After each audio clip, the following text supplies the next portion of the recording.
Hoje eu resolvi fazer uma live diferente, né?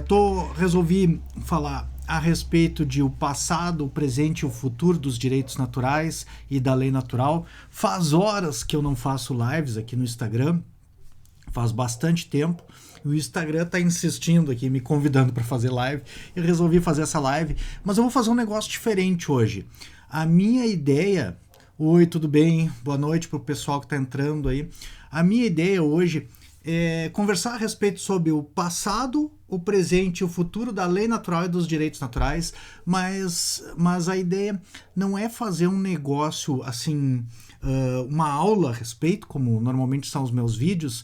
A minha ideia é mais conversar com vocês, se vocês tiverem alguma dúvida e quiserem propor alguma pergunta, porque eu tô pensando em desenvolver esse vídeo aí e gostaria de ser um vídeo mais interativo, ou seja, partindo das dúvidas do pessoal que acompanha o meu trabalho, seja no YouTube, seja no Instagram, e fazendo dirigido mais exatamente o que as pessoas têm, assim como dúvidas a respeito da lei natural, né?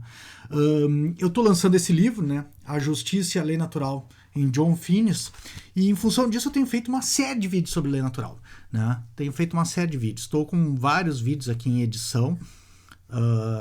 Agora, provavelmente amanhã ou segunda-feira, devo colocar mais um vídeo online também. Tenho falado muito sobre a questão da falácia naturalista. Eu coloquei a natureza humana, também coloquei no YouTube. São dois vídeos interessantes. E em seguida, eu acho que eu devo editar e devo colocar um sobre a lei natural e os exploradores de caverna. Acho que o pessoal que estuda direito aí conhece o caso dos exploradores de caverna, né? E é bem interessante em termos de lei natural, aplicar a lei natural na prática, porque o caso dos exploradores de caverna, apesar dele ser um caso fictício, né? Ser uma ficção, ele é inspirado em um caso verdadeiro, que era um dos náufragos, né? Alguns náufragos ingleses, e aquilo ali ele chama muita atenção para essa discussão da lei natural, de que a gente não pode, a gente tem que ter fins razoáveis e meios razoáveis de ação, ou seja, colocando isso de uma outra forma, os fins não justificam os meios, né? Os fins das ações, por exemplo, o fim, no caso dos exploradores de caverna, que é preservar a própria vida, não justifica o meio que foi escolhido, que foi matar pessoas inocentes. Então, isso é uma aplicação para a resolução de problemas morais e éticos da lei natural na prática. E essa live específica, eu queria algumas sugestões a respeito... boa noite, pessoal que está entrando. Né? Eu queria algumas sugestões a respeito dessa questão do passado, do presente e do futuro da lei natural. Acho que o pessoal aí, alguns que me acompanham já entendem um pouco de lei natural, né? Mas tipo, a gente pode começar em termos de lei mesmo, em termos de natural, já vem de antigamente. Talvez eu poderia situar a preocupação com a justiça e a injustiça das leis humanas, certamente é uma preocupação que permeia aí a tradição judaico-cristã no Antigo e no Novo Testamento, então é uma preocupação antiga, né? Já bem antiga, né? De 3.000 anos, e também é uma preocupação que, por exemplo, estava no Código de Hammurabi, já, né, uma preocupação, se vocês pegarem o preâmbulo ali do Código de Hammurabi, o Hammurabi, que era o rei que fez a estela, onde está o Código de Hammurabi, tinha essa preocupação da injustiça e de se preocupar com os mais fracos, né? Então, também é uma preocupação que vinha na mitologia grega também. Se você pegar especificamente, por exemplo, o Hesíodo, que escreveu os Trabalhos e os Dias, né, que é autor dos Trabalhos e os Dias, não necessariamente escrito, porque foi uma obra que foi primeiro transmitida pela tradição oral, e 800 anos antes de Cristo, e que depois em 500, 400 anos foi vertida para a escrita. Ele tinha essa preocupação também com a justiça, né? Mas era uma preocupação ainda no plano mitológico. Então, a lei natural em seu passado, ela começou, a gente pode dizer, em termos mitológicos ou religiosos, mas se desenvolveu depois, né? Através, principalmente, eu acho que a volta que foi dada foi por Sócrates, quando Sócrates resolveu aplicar ou começou a aplicar a filosofia para estudar as coisas práticas do ser humano, né? Os assuntos do ser humano. E aí, Sócrates ainda não falava em lei natural, mas já se preocupava com a virtude, com a felicidade, com a justiça, com a coragem, né? Se a verdade valia mais que a justiça, se a verdade valia mais que a injustiça, no caso, se você pegar, por exemplo, a apologia de Sócrates, em que ele é condenado injustamente, mas ele se mantém na verdade, por exemplo, né? Na Apologia de Sócrates, aquele relato que o Platão faz a respeito da defesa do Sócrates no seu julgamento. Então, Sócrates volta-se para essa questão das explicações racionais a respeito desses assuntos humanos, e aí a gente pode dizer, já, né, na Grécia Antiga, que talvez não tivesse ainda um conceito de lei natural, mas certamente o natural, ou justo natural, que diria Aristóteles lá, o physikon dikaion do Aristóteles, né? Que é physikon natureza e dikaion justo, então o justo por natureza de Aristóteles, já tinha essa preocupação de um justo que era na lei e um justo que era para além da lei, que era justo independentemente da lei, né? Um justo legal seria o nomimon dikaion, que é o justo na lei, e o physikon dikaion, que era o justo para além da lei, né? Então tinha já essa questão, essa preocupação com a injustiça e com a justiça das leis. Então a gente pode começar falando desse passado aí, né, da lei natural, que é um passado que certamente se originou nessa questão da justiça e da injustiça, de uma justiça na lei política e de uma da justiça ou injustiça de uma lei produzida politicamente ou por um governante, né? E que ainda nesse meio termo ainda não havia a evolução da filosofia, do desenvolvimento da racional do conhecimento humano, mas que depois passa, até poderíamos colocar aqui um antecessor que não está aqui na minha mesa. Olha, por acaso tá, eu ia dizer, eu estava trabalhando, mas esse livrinho, né, Antígona de Sófocles, é um dos avós da lei natural também, né, o bisavós da tradição da lei natural, talvez, né, que é aqui há um dilema já, que é um dilema que diz respeito à lei divina e à lei política também. Então, a gente pode colocar no passado da lei natural essa tradição mitológica e religiosa que eu estava falando, pode colocar também essa questão da tragédia grega, em que, por exemplo, na Antígona é abordada essa questão da lei política e da lei de Creonte, né? A lei do tirano de Tebas, e da lei divina. Não era ainda uma lei natural, mas era uma lei divina, que é o que é evocado pela Antígona, uma lei dos deuses. E depois a gente pode colocar esse passo que foi a filosofia, e no caso a filosofia ética e a filosofia política, foi um passo que foi dado por Sócrates, que virou a filosofia da preocupação com os assuntos naturais, né, da natureza, com os átomos, com os elementos terra, ar, água e fogo, e passou para essa questão dos assuntos das coisas humanas, né? O que é virtude, o que é coragem, o que é felicidade, o que é justiça. Então, sobre a justiça e sobre a verdade, ou sobre a injustiça e sobre a verdade. Se a gente pegar os relatos ou os diálogos platônicos, que muitas vezes tem Sócrates como um dos personagens, você pegar o que é piedade no Eutífron, a justiça na Apologia de Sócrates, ou não fazer uma injustiça, ou nunca fazer uma injustiça, por exemplo, em Críton, né, no diálogo Críton de Platão. Todos esses são diálogos que se preocupam com essa questão da justiça e da injustiça na filosofia, né? Depois, certamente, Ética, Nicômaco de Aristóteles, a Política de Aristóteles, Ética Eudêmia também de Aristóteles, né? Tem também, o Aristóteles tem outros textos que são menos difundidos, mas que também tratam desses temas. Por exemplo, tem a Grande Moral, mas esses dizem que aí que pese a Grande Moral ser atribuída, ter o nome de Aristóteles, né, como autor, se discute muito se de fato foi Aristóteles ou algum aristotélico tardio que escreveu a Grande Moral, que é outro livro que é sobre moral, tem sobre esse nome de Aristóteles.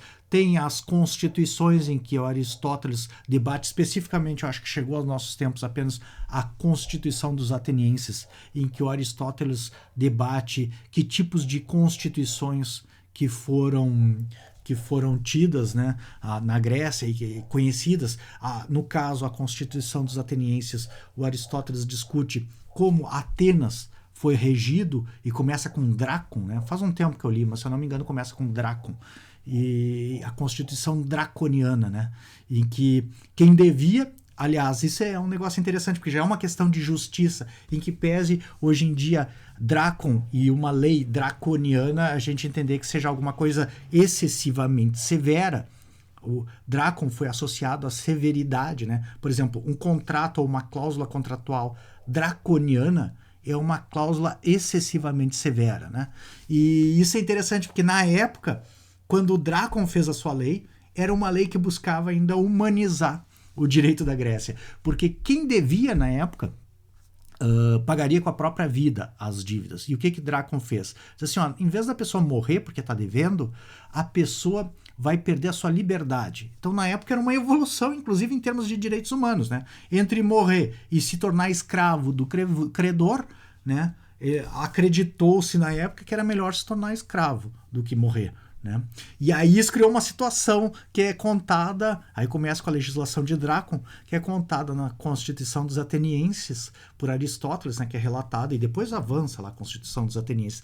Mas é interessante porque quando o próximo legislador, que é um famoso, eu não sou muito bom de nomes, né? Acho que é o tio do Platão, aquele que eu sempre esqueço o nome.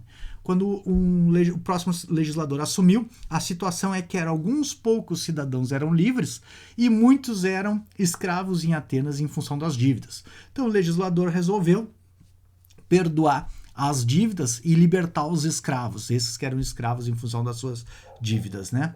E aí o que aconteceu é que no dia seguinte, os credores foram reclamar porque eles empobreceram do dia para a noite, porque o seu patrimônio, aquilo que eram os seus créditos eram representados pela escravidão, né, que era injusta, mas na época ainda era uma revolução, que nem eu disse, entre morrer e se tornar escravo, né?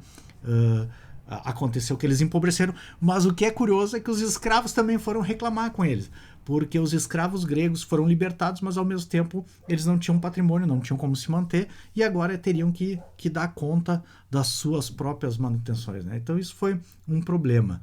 E aí o cara teve que fugir e tirar umas férias no Egito, porque ele ficou numa situação que ele tinha que resolver o problema dos credores e dos devedores, né? Mas depois disso tem uma grande evolução. Abraço pro pessoal que está entrando aí. Teve uma grande evolução ainda aí, sim. Começou a se falar em lei quando veio a tradição cristã, né, e a filosofia cristã que juntou principalmente, né, dois expoentes aí na Idade Média. E é o Santo Agostinho, que está na minha mesa também.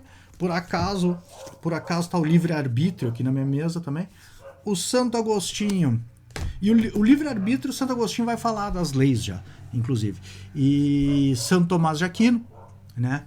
Então, a gente pode pegar aí no passado a lei natural, né? Certamente, Santo Agostinho foi um marco, porque Santo Agostinho é curioso. Eu retomei os meus estudos agostinianos esse ano, fui dar uma lida, por isso que está aqui o livre-arbítrio, né? Eu li algumas obras do Santo Agostinho esse ano, e uma das coisas que eu me dei conta é que Santo Agostinho não fala em lei natural. Ele fala em lei eterna e lei temporal. Ele tem dois planos de lei, né? Um plano que é a lei de Deus, que é a lei eterna mesmo, que regula o cosmos, assim, né? Tem uma similaridade com a lei divina da Antígona, mas evidentemente não é, porque é uma versão cristã já, até católica. Mas depois, Santo Tomás de Aquino. E aí, na Idade Média, sim, o Santo Tomás de Aquino, que uniu a tradição latina com a tradição grega também, Platão, mas fundamentalmente Aristóteles, né? Também herdou esse conhecimento de Santo Agostinho, que falava em lei eterna e lei humana, ou melhor, lei eterna e lei temporal, né? E Santo Tomás de Aquino aí propôs já uma especificação mais detalhada das leis, e aí separou o que é de fato dependente da fé e o que é de fato dependente da racionalidade. E aí a gente tem em Santo Tomás de Aquino a lei eterna, a lei divina, a nova e a antiga, né? A lei divina antiga é o Antigo Testamento, a lei divina nova é o Novo Testamento, né? A lei divina antiga é a lei do medo, a lei divina nova é a lei do amor, e depois nós temos a lei natural. Aí sim surge uma tradição da Lex Naturalis. Hoje, de manhã cedo, eu ainda estava respondendo uma dúvida. Boa noite, tudo bem?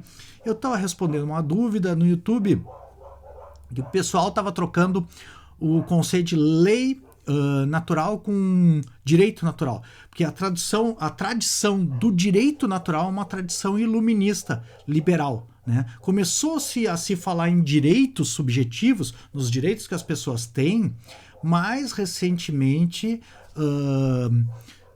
quando o século XVII, XVIII ali, né, o século XVIII com o iluminismo. Então isso aí já é um tema que vai aparecer em Hugo Grotius, vai aparecer em Hobbes, vai aparecer em Locke, por exemplo, né, os direitos naturais, direitos subjetivos naturais, né. Então na verdade, se você pegar, você pode tomar como uma quebra com a tradição da lei natural, os direitos naturais nesse sentido, porque aquela tradição que vinha agostiniana e tomista, que buscava abrir o cristianismo para Platão e para Aristóteles, né, com Tomás de Aquino, foi mais ou menos, entrou em embate, né, teve uma dialética aí com o iluminismo, e aí o iluminismo de fato buscou romper com essa tradição e propor a questão dos direitos subjetivos naturais, né? Então, por exemplo, são muito comuns, que são os direitos burgueses, né? A gente pode encontrar um rol desses direitos na Declaração de Direitos do Homem e do Cidadão da Revolução Francesa, por exemplo, né? De 1785, 95, né? Mas ali, inclusive no preâmbulo da Declaração Francesa, fala em direitos naturais, né? Vale a pena dar uma lida. Eu gosto de usar nas minhas aulas, porque ali é onde, naquele preâmbulo, constam os direitos naturais e os direitos do homem, né? Então, as duas terminologias são usadas nos mesmos no mesmo texto, assim, no mesmo parágrafo, né? Então, é bem interessante esse ponto. Que mais que eu posso dizer, né? Em que pese essa tradição dos direitos naturais, direitos subjetivos naturais, não a tradição da lei natural, né? Então, os direitos subjetivos naturais serem um rompimento com a tradição da lei natural nesse sentido, filósofos contemporâneos, e aí já chegando nos dias de hoje na lei natural, então filósofos contemporâneos, por exemplo, que está em cima da minha mesa aqui, mas nem todos estão em cima da minha mesa, só os que eu estava trabalhando aqui por acaso. Por exemplo, o professor John Finnis, nesse livro, Direito Natural em Tomás de Aquino, né? Por exemplo, professor John Finnis, e como eu mesmo nesse livro que eu estou lançando agora, A Justiça e a Lei Natural em Tomás de Aquino, por exemplo, né? Tem um capítulo ali que eu esclareço a questão dos direitos naturais, porque é um Lei Natural, A Justiça e a Lei Natural em John Finnis, né? Então, tem um dos capítulos aqui que é o capítulo, deixa eu dar uma olhadinha aqui que eu não me lembro, acho que é o capítulo 3. Deixa eu dar uma olhadinha aqui. Capítulo 1 mesmo, Justiça, Lei Natural e Direitos Naturais, né? Ali eu esclareço esse aspecto de qual a relação dos direitos naturais com a justiça e com a lei natural, em que a tese do professor John Finnis é que, apesar de Tomás de Aquino não ter um conceito de direitos humanos e de direitos naturais nesse sentido, tinha um conceito de justo natural, ele começa o Tratado da Justiça com isso, tem o Tratado da Lei, que ele efetivamente fala e sustenta, como eu vinha dizendo, um conceito de lex naturalis, ou lei natural, né? Mas esse conceito de direitos humanos, ou direitos subjetivos, direitos naturais, tem uma diferença, inclusive, que vale a pena já acenar aqui, né?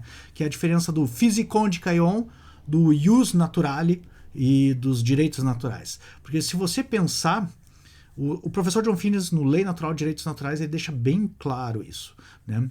Se você pensar, a preocupação do Aristóteles e do Tomás de Aquino era com o justo.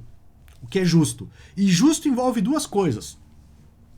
Justo envolve não apenas aqueles benefícios que a lei te confere, mas também os deveres. Então, é justo você receber aquilo que você comprou, mas também é justo você pagar o preço ajustado, né? Se a gente transformar isso em linguagem de direitos e deveres, é justo receber os direitos e cumprir com os teus deveres. Então, os direitos naturais ou os direitos humanos são exatamente, segundo o professor John Finnis, esses aspectos garantidos por lei natural e por justiça que são devidos a nós e que a contraparte deles são os deveres, então deveres naturais, né? Então, o que a pessoa tem de direitos naturais são deveres naturais pelo lado das outras pessoas, né? Que são os devedores disso. Então, por exemplo, um direito natural à vida envolve um dever das outras pessoas e do Estado de respeitar a tua vida, de não agredir a tua vida, né? E isso está esculpido na lei natural, né? Que é o bem-vida, né? Fazer o bem e evitar o mal. Então, faça aquilo que favorece a vida e evite agredir a vida, seja em si, seja nos outros, né? Ou colocando de outra forma, segundo as exigências da razoabilidade prática propostas pelo professor John Finnis, que são o modo de perseguição dos bens, dos primeiros princípios da lei natural, né? A gente deve, primeiro, não ser arbitrário em relação às pessoas e aos bens. Ou seja, se a vida é um bem para mim, é um bem para você, não devemos, eu e você, agir arbitrariamente em função da vida, seja privando a si mesmo ou aos outros da vida. E tem a famosa 7ª exigência da razoabilidade prática, que diz que nunca devemos agir diretamente e intencionalmente contra um bem humano básico, que é a vida, por exemplo. Então a gente não pode tirar a vida dos outros propositalmente, isso seria contra a lei natural. Consequentemente, todos os seres humanos têm direito à vida no sentido absoluto, e isso é uma tese bem interessante, desenvolvida, eu conheço apenas o professor John Finnis e a escola dele, da lei natural, que defende essa tese, que são dos direitos humanos absolutos, né? Ou seja, que nunca são sujeitos à exceção. Aliás, nesse livro, Direito Natural em Tomás de Aquino, tem um capítulo que o professor John Finnis propõe, que é o 3.4.4, que é normas negativas não excepcionáveis, ou seja, que não são sujeitas à exceção, e essas normas negativas não excepcionáveis, não sujeitas à exceção, conferem às pessoas direitos humanos não excepcionáveis, ou melhor, direitos humanos absolutos, que valem em todas as circunstâncias e sem exceção. Por exemplo, o direito à vida, não no sentido de ter tudo o que favorece a nossa vida, mas no sentido de exigir que os outros não privem a nós mesmos da vida. Então, é um direito à vida, um direito de não ser intencionalmente assassinado por outra pessoa. Né? E esse é um direito humano absoluto. Nesse ponto eu já estou falando não mais do passado, mas do presente da lei natural. Né? Que vim aqui busquei desenvolver uma linha histórica, mas como eu estou falando do professor John Finnis, o professor John Finnis ele sustenta a lei natural de uma maneira muito defensável ainda nos dias de hoje, tanto é que no doutorado eu propus esse livro aqui que eu estou publicando, é um dos capítulos que eu estou publicando agora, né? Inclusive quem tiver interesse de adquirir, tem o link aqui na bio, eu vou deixar o link na bio ali, eu botei um Linktree e o primeiro link do Linktree é para aquisição desse livro. Quem quiser saber mais sobre esse livro, tem vários vídeos já no YouTube que eu subi, né? E o professor John Finnis, ele propõe uma versão muito defensável, inclusive foi elaborada a pedido do famoso juspositivista professor de Oxford, que foi orientador do professor John Finnis na Universidade de Oxford, professor Herbert Hart, que, como professor do professor John Finnis, né, o professor Hart pediu ao Finnis um manual. O professor Hart tinha escrito o livro O Conceito de Direito, que era um manual de filosofia do direito para os alunos de Oxford, só que era um manual de juspositivismo. E aí o professor Hart pediu para o Finnis escrever, em 1969, se eu não me engano agora de cabeça, né? Pediu para o professor John Finnis escrever um manual para que os alunos de Oxford tivessem assim, um manual em termos de jusnaturalismo. E inclusive deu o título do manual para o professor John Finnis, que é Lei Natural de Direitos Naturais, né? Excelente título, né? Disse assim, olha, Finnis, escreve um livro para nós aqui publicar aqui na Clarendon Law Series, que o Hart era editor na época, escreve um livro que seja um manual de filosofia do direito jusnaturalista para os alunos de Oxford. O professor Findes demorou 10 anos para escrever esse livro e publicou esse clássico que é Lei Natural de Direitos Naturais, né? Então, é um livro que propõe a lei natural e os direitos naturais não como algo histórico, não é um livro de história da lei natural, mas é um livro que propõe como uma tese defensável, de lei natural nos dias de hoje, né? Outros jusnaturalismos que são atuais, né? Já falecido, mas que é um clássico. Há pouco eu estava falando do professor Lon Fuller, né, do caso dos exploradores de caverna. O professor Lon Fuller tem um livro que não está traduzido ainda, infelizmente, para o português, que é The Morality of Law, né, que fala da moralidade do direito, e ele propõe um jusnaturalismo, que é um jusnaturalismo mais apegado à forma do direito. Ou seja, ele propõe características formais do direito que garantem a justiça do direito, ou que, melhor, que garantem uma cooperação entre aqueles que produzem o direito, o governo, os legisladores, e aqueles que se submetem ao direito, os cidadãos ou os súditos, né? Então há uma cooperação aqui. E são as 8 exigências do direito propostas pelo professor Lon Fuller em The Morality of Law. Lá no meu canal eu tenho uma aula que eu gravei ainda de graduação em Direito sobre esse tema, tá lá no canal para quem quiser assistir. E, aliás, são 8 exigências que eu conheci especificamente pelos meus estudos em Lei Natural no professor John Finnes, que o professor John Finnes aceita essas exigências, só que desenvolve a razoabilidade prática e a lei natural, né, em outros aspectos materiais, né? Um outro autor que também defende uma teoria, já falecido também, mas também defende uma teoria da lei natural, ou melhor, talvez do justo natural, é o professor Michel Villey, inclusive, que dialogou com o professor Finnes durante alguns anos e sobre diversos aspectos. Especificamente, um deles é sobre a tese dos direitos subjetivos, né, e sobre os direitos humanos também. E então, tem alguns textos em que os dois debatem essa questão, e se o Tomás de Aquino tinha um conceito ou não de direito subjetivo, e o que é direito subjetivo, ou de direito humano. E os dois debateram bastante. E a proposta do professor Michel Villey é um jusnaturalismo em que o justo vai ser encontrado nas próprias coisas, na res, diz ele, na coisa justa, né? A meu juízo, eu considero isso que, de certa forma, pelo menos, digamos assim, não sou um profundo estudioso da teoria do Michel Villey, mas nos livros que eu li me parece que existe uma incorre, de certa forma, na falácia naturalista. Eu digo incorre de certa forma, porque para mim parece que incorre na falácia naturalista mesmo, né, que eu subi um vídeo agora para o YouTube. Mas eu deixo uma margem porque talvez tivesse como pensar em termos de razoabilidade prática, ou lei natural, ou razão prática mesmo, e racionalidade e valor, em vez de encontrar o justo fisicamente na natureza das coisas, mas em termos de racionalidade talvez aí não incorresse, né? Mas eu não consegui achar elementos para defender a tese do Michel Villey, que é também um jusnaturalista de cunho thomista. Um outro jusnaturalista que o pessoal lê bastante aqui no Brasil é um espanhol, né? Javier Hervada. E eu já li alguns livros dele. Não sigo muito a Javier Hervada, né?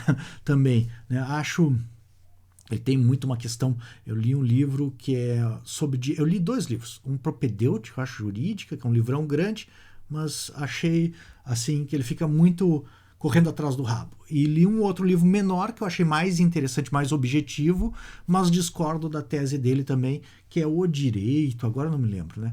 Mas o problema é que o conceito de direito dele parte do direito subjetivo sobre o seu, né, a propriedade. Então ele se foca na propriedade para falar sobre direito e justiça. E isso que vocês devem conhecer o conceito de justiça, que é a vontade constante e perpétua de dar a cada um o seu direito. Então ele se foca nesse seu, né, que é uma característica também, é um dos elementos do conceito de justiça, para explicar a partir daí direito. E eu acho isso uma estratégia equivocada e acho que fica muito baseado na propriedade. Aliás, se vocês, não é inédito isso, né, na história da filosofia, se vocês pegarem, por exemplo, John Locke, também, John Locke tem, toda a teoria do John Locke parte do conceito da propriedade, tudo é propriedade, inclusive a liberdade, por exemplo, para ele, né, e É um direito natural à propriedade, em que pese propriedade não ser, e ele deixa claro isso no segundo tratado do governo civil, que não diz respeito apenas à posse ou à propriedade de bens materiais, mas o conceito de propriedade dele é um pouco inflacionado, digamos assim, o conceito de John Locke, né? Deixa eu ver, outro jus naturalista. Bom, e falando um pouquinho no futuro da lei natural, né? E falando um pouquinho no futuro da lei natural, eu acho que um dos aspectos que deve ser desenvolvido na lei natural é o aspecto que foi bem desenvolvido por Aristóteles e Tomás de Aquino, que é o aspecto da teoria das virtudes, né?